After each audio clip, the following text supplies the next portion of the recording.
నమస్కారం city news కి స్వాగతం. ముందుగా ముఖ్యాంశాలు.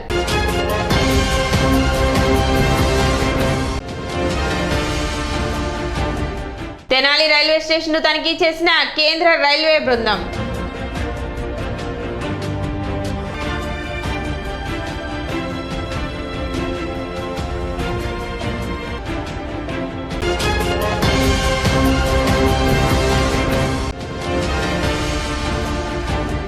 నామినేషన్ల ప్రక్రియలో భాగంగా రెండో రోజు 3 నామినేషన్లు దాఖలైనట్లు వెల్లడించిన ఎన్నికల రిటర్నింగ్ అధికారి ప్రఖర్ జైన్.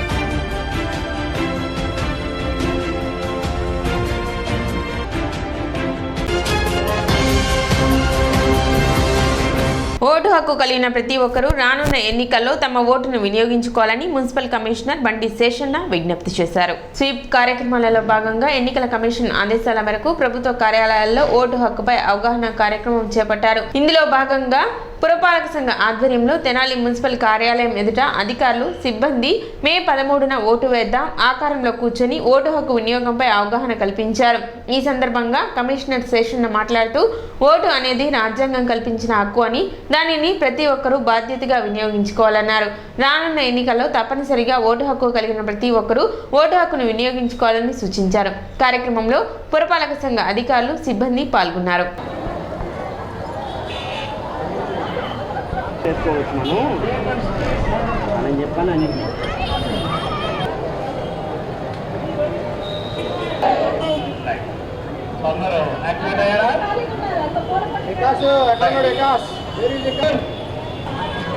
పొలం సంఘాల్లో ఉన్నటువంటి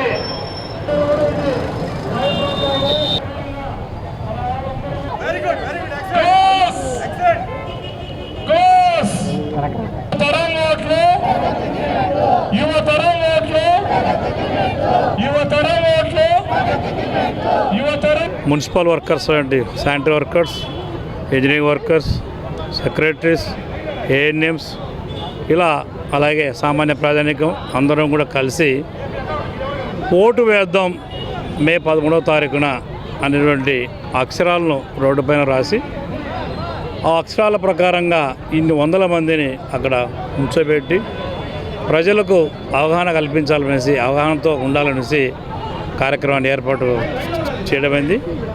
ఈ యొక్క కార్యక్రమాల్లో ప్రజలందరూ కూడా గమనిస్తున్నారు, సహకరిస్తున్నారు, అవగాహన పెంచుకుంటున్నారు. మేము ఆ రోజు ఓటు వేయడానికి వస్తాము, మాతో పాటుగా మాకు సంబంధించిన వాళ్ళు ఎవరైనా ఉంటేనుగా వాళ్ళు కూడా చెప్తామనేసి అంటున్నారు. సో ఈసారి మన ప్రాంతంలో ఓటింగ్ యొక్క ఓటింగ్ యొక్క శాతం బాగా గణనీయంగా ఇంప్రూవ్ అయ్యేటువంటి అవకాశాలు ఉన్నాయి. ఇంకెవరైనా కానీ వీటికి సంబంధించి మీ యొక్క ఓటు ఎక్కడ ఉంది అనేటువంటి విషయం పైన ఏదైనా డౌట్స్ అలాంటివి ఉంటే కనుక మా సచివాలయాల్లో బిఎల్ఓస్ ఉంటారు, వారిని సంప్రదించండి. కోడ లక్ష్మయ్య నాయుడు సంస్కృత కళాశాల పూర్వ విద్యార్థుల సంఘం ఆధ్వర్యంలో శ్రీ వైకానస సేవా సంఘం తెనాలి వారి సౌజన్యంతో ఈ నెల 25వ తేదీ నుండి తెనాలి గంగానమ్మపేటలోని శ్రీ వేణుగోపాల స్వామి దేవస్థానంలో సంస్కృత భాష ప్రవేశ ఉచిత శిక్షణ తరగతులు నిర్వహించనున్నట్లు నిర్వాహక కమిటీ సభ్యులు తెలిపారు. ప్రతిరోజు సాయంత్రం 4 గంటల నుండి 5:30 గంటల వరకు నిర్వహించే శిక్షణ కార్యక్రమంలో సంస్కృత భాషపై అవగాహన కల్పించే విధంగా శిక్షణ ఇవ్వడం జరుగుతుందన్నారు. శిక్షణకు సంబంధించిన పుస్తకాలను ఉచితంగా అందిస్తారు. సూర్యపల్లి హై స్కూల్ ప్రధానోపాధ్యాయులు ప్రముఖ సంస్కృత పండితులు బ్రహ్మశ్రీ కూచిపట్ల శ్రీనివాస్ శర్మచే శిక్షణ తరగతులు నిర్వహించబడినని తెలిపారు. గుంటూరు హిందూ కళాశాల విశ్రాంత ప్రిన్సిపల్ ప్రముఖ ధార్మిక ప్రచారకుడు టీటీడీ వ్యాఖ్యాత శ్రీమాన్ డాక్టర్ డిఎన్ దీక్షితులచే శిక్షణ తరగతులు ప్రారంభించబడతాయన్నారు. దేవాదాయ శాఖ కార్యనిర్వహణాధికారి మల్లేశ్వరి ముఖ్య అతిథిగా పాల్గొంటారని చెప్పారు. పట్టణంలోనే కాకుండా పరిసర గ్రామాల్లోని పెద్దలు, పిల్లలు ప్రతి ఒక్కరూ ఈ శిక్షణ తరగతుల్లో పాల్గొని అన్ని భాషలకు మూలమైన దేవ భాష అయిన సంస్కృత భాషలో ప్రావీణ్యం పొందేందుకు ఈ అవకాశాన్ని సద్వినియోగం చేసుకోవాలన్నారు. శుక్రవారం ఏర్పాటు చేసిన కార్యక్రమంలో కరపత్రాలను విడుదల చేశారు. విలేకరుల సమావేశంలో Devayajana Muralikrishna, Meduri Srinivasamurthy, P Vinayakarao, CH Ramalingeswararao, T Raghu, Nagamalleswari తదితరులు పాల్గొన్నారు. తెనాలి పట్టణంలో ఉన్నటువంటి విద్యార్థులకు అందించాలనే ఉద్దేశంతో కేఎల్ఎన్ఎస్ సంస్కృత కళాశాల పూర్వ విద్యార్థుల సంఘం ఉచిత సంస్కృత ప్రవేశం గురించి ఒక శిక్షణా కార్యక్రమాన్ని నిర్వహించడం జరుగుతుంది. ఈ నెల 25, నుంచి స్థానిక వేణుగోపాల స్వామి గుడి గంగానంపేటలో ఉన్నటువంటి లైబ్రరీ పక్కన ఉన్నటువంటి సందులో కలిగినటువంటి శ్రీ వేణుగోపాల స్వామి దేవస్థానం నందు ఈ కార్యక్రమం ప్రతిరోజు 4 గంటల నుంచి 5 గంటల 30 నిమిషాల వరకు జరుగుతుంది. ఈ కార్యక్రమం ప్రతిరోజు నెల రోజుల పాటు జరుగుతుంది. కార్యక్రమం అయిన తర్వాత విద్యార్థుల యొక్క అవగాహన బట్టి వాళ్ళకి కోర్సు శిక్షణా కాలం పూర్తయినట్లుగా సర్టిఫికెట్లు కూడా ఇవ్వబడుతుంది. అలానే సంస్కృత భాష మీద మక్కువ కలిగినటువంటి పెద్దలు కూడా ఈ కార్యక్రమంలో హాజరు కావచ్చును.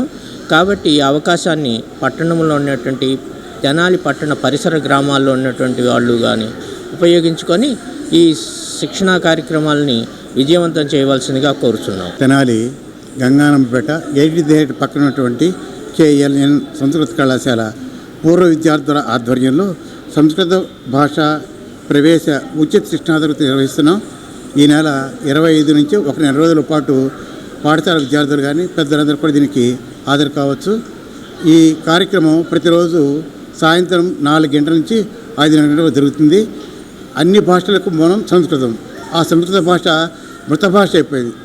ఆ విధంగా మృత భాష కాకుండా అమృత భాష చేయాలనేటువంటి ఉద్దేశంతో ఈ కార్యక్రమం ప్రారంభించడం జరుగుతోంది.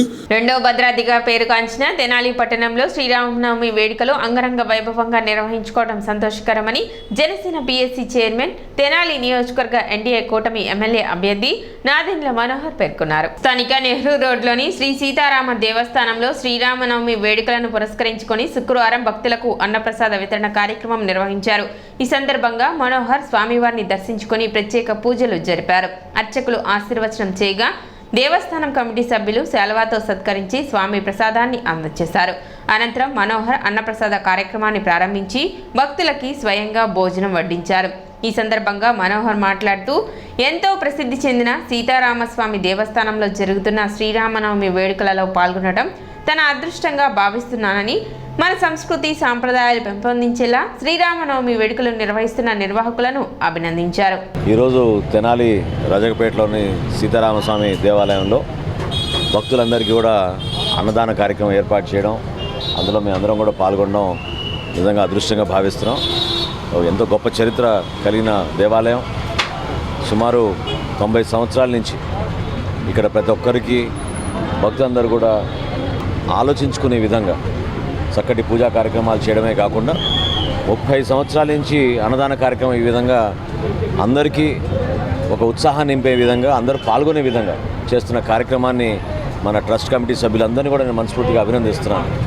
స్థానికంగా ఉన్న పెద్దలందరూ కూడా సహకరించారు, దాతలందరూ కూడా నిలబడ్డారు. వాళ్ళందరూ కూడా ప్రత్యేకంగా ధన్యవాదాలు తెలుపుకుంటూ మా వంతు మేము మన తెనాల్లో ఉన్న మన సంస్కృతి, మన సాంప్రదాయాల్ని కొనసాగించే విధంగా ప్రతి ఒక్కరూ, ఎందుకంటే భద్రాచలం తర్వాత తెనాల్లోనే రాముల వారి కళ్యాణం అంత అద్భుతంగా జరుగుతుందని ఒక పేరు మనకు అందరికీ ఉంది.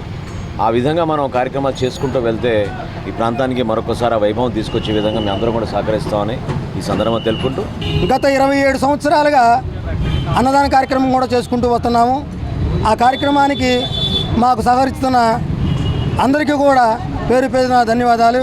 అదేవిధంగా ఈరోజు మా ఈ కార్యక్రమానికి, అన్నదాన కార్యక్రమానికి ముఖ్య అతిథులుగా విచ్చేసిన శ్రీ నాదెండ్ల మనోహర్ గారు, అట్లాగే ఘట్టంనేని రామకృష్ణ గారు, ఈదర పూర్ణచంద్ర గారు, కనిగండి మురళి గారు, గుమ్మడి ప్రసాద్ గారు, వల్లె మురళి గారు, దేవినేని పాములు గారు, ఇట్లా తదితర పెద్దలందరూ కూడా వచ్చి మా ఈ గుడికి సహాయ సహకారాలు అందించి ఈ కార్యక్రమం దిగ్విజయంగా పూర్తి చేయడానికి సహకరించినందుకు ప్రతి ఒక్కరికి ధన్యవాదాలు తెలుపుకుంటున్నాను. తెనాలి వ్యవసాయ సబ్ డివిజన్ పరిధిలో జొన్న, మొక్కజొన్న కోతలు ముమ్మరంగా జరుగుతున్నాయని తెనాలి ADA ఉషారాణి తెలిపారు. తెనాలి మండలంతో పాటు కొలిపర మండలంలోని 75% పంటలు కోతలు పూర్తయ్యాయని తెలిపారు.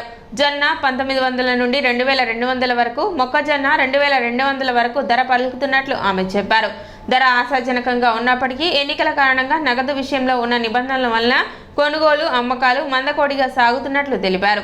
వాతావరణం అనుకూలంగా ఉన్నందున పంటలను వీలైనంత త్వరగా హార్వెస్ట్ చేయించుకొని మంచి ధర లభించినప్పుడు అమ్ముకోవాలని ADA ఉషారాణి రైతులకు సూచించారు. జొన్న 1900 నుండి 2000, 2100 దాకా వెళ్తూ ఉంది ప్రైస్. అలాగే మొక్కజొన్న 2100, 2200 దగ్గర మరి రైతులు అమ్మటం జరుగుతూ ఉంది. ఏది ఏమైనా ఇది ఎలక్షన్ టైం కాబట్టి ఎలక్షన్ అంటే ఎన్నికల యొక్క ఎఫెక్ట్ బాగా కనిపిస్తూ ఉంది. ఎందుకంటే మరి చాలా రిస్ట్రిక్షన్స్ ఉన్నాయి ఇప్పుడు మనకి. ఎక్కువగా ఈ మొబైల్ టీమ్స్ మరి చాలా వరకు నగదు పట్టుకెళ్ళేటప్పుడు వాళ్ళు చెక్ చేస్తున్నారు కాబట్టి మరి కొంత దాని ప్రభావం కూడా ఉందని అనిపిస్తూ ఉంది. రైతులు కూడా మాట్లాడుతూ ఉన్నారు. ఎందుకంటే మరి ఇప్పుడు ఒకప్పుడు పొలం దగ్గరికి వెళ్ళి వాళ్ళే గన్ని బ్యాగ్స్లో నింపటం, లోడింగు చేసుకోవటం అంతా వాళ్ళే చేసుకునేవాళ్ళు. కానీ మరి ఇప్పుడు రైతులే దగ్గరగా వాళ్ళే బ్యాగ్స్ నింపటం, వాళ్ళే తీసుకెళ్ళి అమ్మటం అనేది, లేకపోతే గోడౌన్స్ దగ్గర వేయటం అనేది జరుగుతూ ఉంది. ఏది ఏమైనా కొంచెం ఈసారి రేట్లు బాగున్నాయి. కొంత ఈ ఎన్నికల యొక్క ప్రభావం అయితే కనిపిస్తూ ఉంది. ఏదేమైనా మరి దేవుడే ఆపేడా అన్నట్లుగా 2-3 దఫాలుగా వర్ష సూచనలు మనకు ఉన్నప్పటికీ, అక్కడక్కడ చెదురు మదురు వర్షాలు పడినప్పటికీ మరి మొక్కజొన్న మీద ఎటువంటి ప్రభావం చూపించలేదు. అన్ని చోట్ల పడలేదు కాబట్టి మరి రైతులు చాలా సేఫ్టీగా ఈ హార్వెస్టింగ్స్ చేసుకుంటున్నారు. ఇప్పుడు ఒక చిన్న విరామం.